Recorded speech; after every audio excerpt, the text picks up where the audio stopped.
Welcome back, and we are now joined by Bishop Maponga Joshua Marara, author and cultural activist, and he is here to talk to us about the state of religion in South Africa this Easter weekend. A lot of people would have traveled throughout the country going to different churches, and we've even seen the emergence of charismatic churches performing miracles, people being raised from the dead. South Africa alive with possibility. Yeah. You've got to agree with me on this one. I think this will be the right weekend for a resurrection. Yes. If anyone wants to wake up anybody, I think we should do a showdown this weekend. But however, yeah, the danger is we're using religious holy days for some pagan holidays.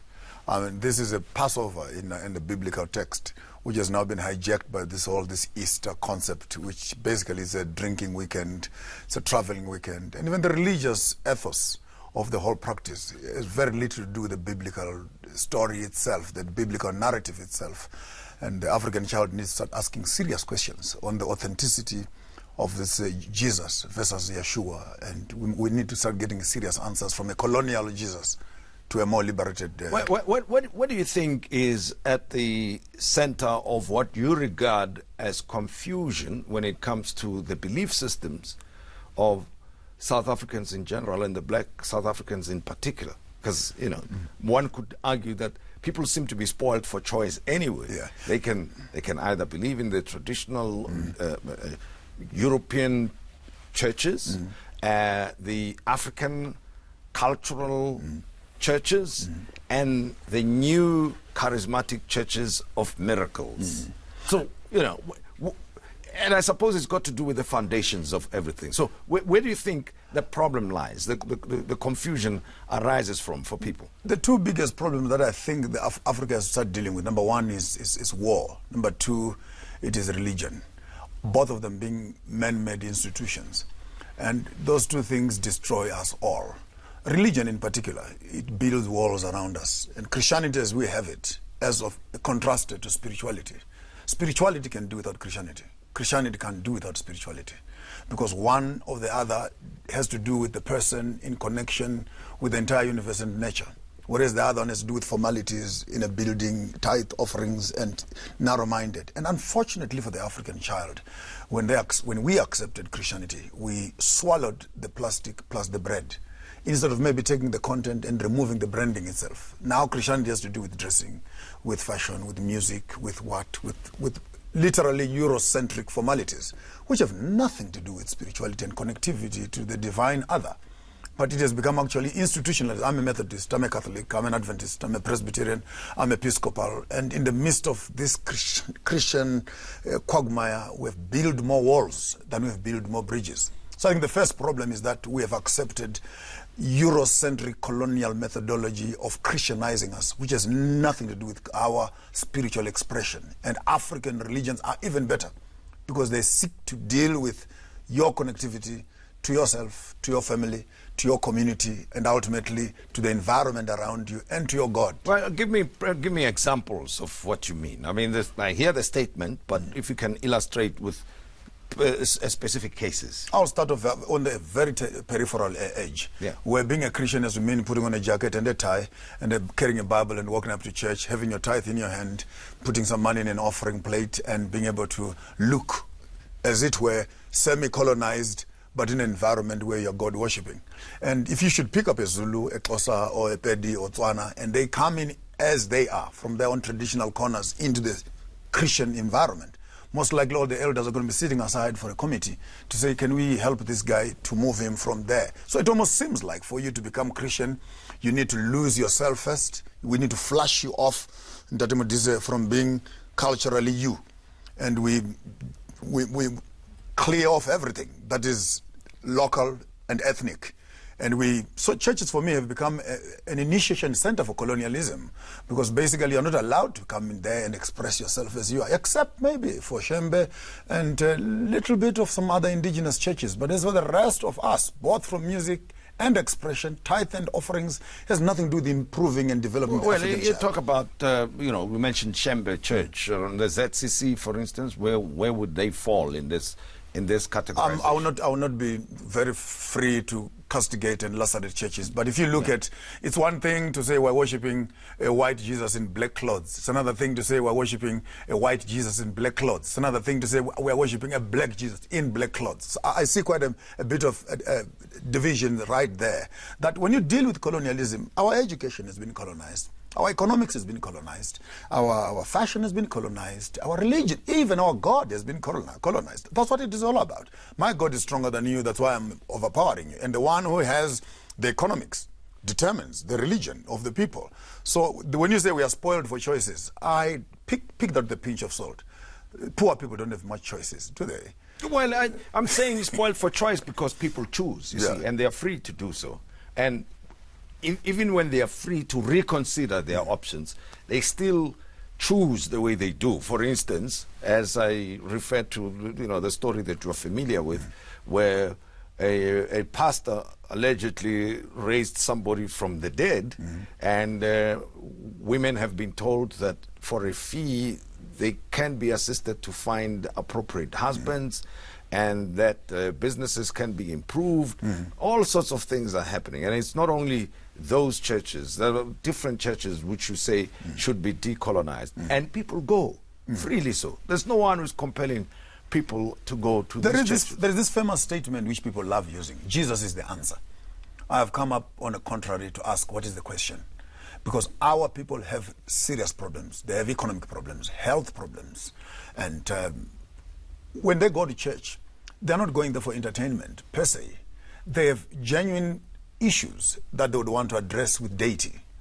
Unfortunately, shenanigans and charlatans have shot into the road quickly, pretending, acting to present and giving solutions to the community.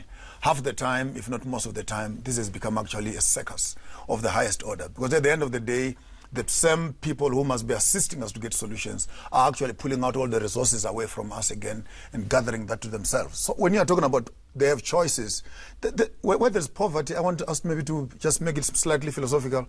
When I place you in an environment where you have nothing to eat, nothing to, and I only leave you with options of poverty, religion is actually an option for poverty. The question is, if we had more millionaires on the ground, would we have all of them in church?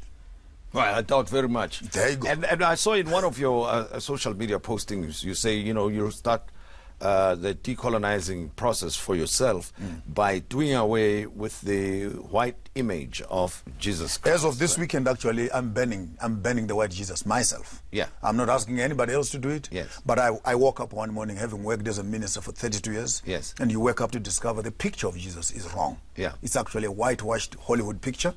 And I don't believe that white guy ever died for any one of us. So that's for me. Yes. I don't know what the rest of the community would say, but for myself, that's wrong. The name Jesus on its own is wrong. Yeah. Because the letter J only appeared on our alphabet as of 500 years ago. So even Jesus himself, per se, Yeshua, never had that name being called on him. Then I wake up again and I discover the Bible has been edited. There are a couple of books that are missing in the Bible. Another problem. Israel itself becomes another problem. Because they never went anywhere in a boat and they were never sold as slaves anywhere. As the Bible identifies the Israelites, that they were going to be taken across the seas, they're going to be beaten up, and they're going to be thrown around with buttocks hanging outside, they'll be sold as slaves. Now tell me which nation on the face of the earth fits that description, except for the black people. So when you begin to look at the biblical text more critically, you begin to see the whole colonial facade falling off, that actually the 13th tribe, a book which I can recommend, which was done by Ford, must be read, that the whole concept of the Hebraic Israeli concept that Israel are these white guys who are rolling their hands on their side is not altogether true. The whites have never been Jewish. For all practical purposes, North Africa is not a home for the white people. They have been Europeans. It's only when they went through the civilizations in Europe and into Russia and etc., when they came back through the United Nations in the 1960s, then a state was established, but there's no trace. Well, obviously that is going to cause serious political That's why we're challenges debating. to you. That's why we're debating. People will challenge you and say, you've got it all wrong, it's distorted history. But for purposes of this conversation and people who as we speak, are celebrating Good Friday Yeah. and Easter weekend, who you say do not really have choices. I say they have choices. What do you say to them? If they are listening to you and they believe what you're saying, they say, okay, what must we do now? Because we don't have any option. It looks like people are stuck. You've been eating a beautiful story, I can tell you. We me and you, we go and buy some apples in a shop. We come here during the light, we eat the first apple, we find out there are worms inside. And one of us, who is smarter than the other, says, hey, Joshua, we cannot be throwing away good apples. Let's switch off the lights and let's just eat these apples. Why? Because light gives you a problem. Because immediately we remove the light, we can eat the rotten apples. So are we saying that we must not learn because we've already... But anyway, for the purpose of Easter, close the house, call your family inside, rebuild the family structures, and reconfirm what you believe. When you are talking about regenerating us as people, it must not only be a cosmetic regeneration. Start putting a savings plan for your money. Start doing forgiveness ceremonies in your houses. Work on building relationships around your own families. Visit your own children that you've made in the whole bushes around. And let not be for celebrating some foreign little white guy with blue eyes whom you claim to be Jesus, who died on a cross. I'm still waiting for a white man to die for black people. Now, when you look at the state of the South African spirituality, the moral value system of South Africans generally, we've got so many issues. Yeah. You know, poverty, crime, violence, Yes. and a whole variety of things. What do you think? What do you think can get us out of that? Because at least religion or spirituality plays a useful role in that regard, in strengthening people to face up to life challenges.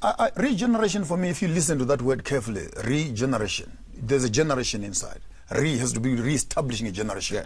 Now, I can almost give you 3 quick generations. Yeah. With the generations of the blacks, purely black. With the generations of the blacks who have become coconuts. Black on the outside, but white on the inside. Our structure of thinking and education and medicine and everything, purely white. Then we have the white generation. Put these 3 generations together. When you're saying let's regenerate the African, the question is, which one do you want to regenerate? Are you regenerating us to become like the 1930s, the 1960s? Are you regenerating us to become the blacks that we are? Or you are simply saying we must regenerate in terms of having white morality, black morality, or what I want to call coconut morality. And right now, we just use these beautiful words on the top side. But when it comes to the real essence of what does it mean to regenerate the African spirituality, I want to challenge all of us. It has to do with us moving from here, not to Moria, not to Shembe, not to churches. It's going back to our villages, going back to our families, saying hello to our mothers, giving less money to our pastors, more money to our mothers and fathers and sisters and children that are struggling. There's no morality of the story of you taking your tithe and offerings to a rich man in Sandton, when in fact your own sister's child cannot have money for school fees. And you're talking about regeneration as a concept. And Well, let me pause right there. We've started a debate, and of course a lot of people who will be challenging your views down the line. Bring it on, bring it on, bring it on. Maponga, Joshua, Marara, I appreciate it. Thanks very much Thank you, for having Dr. been with me. And Appreciate that's all we had time for this morning. Thank you for joining the Modise Network. Be sure to tune in again next weekend from us. Have a great day.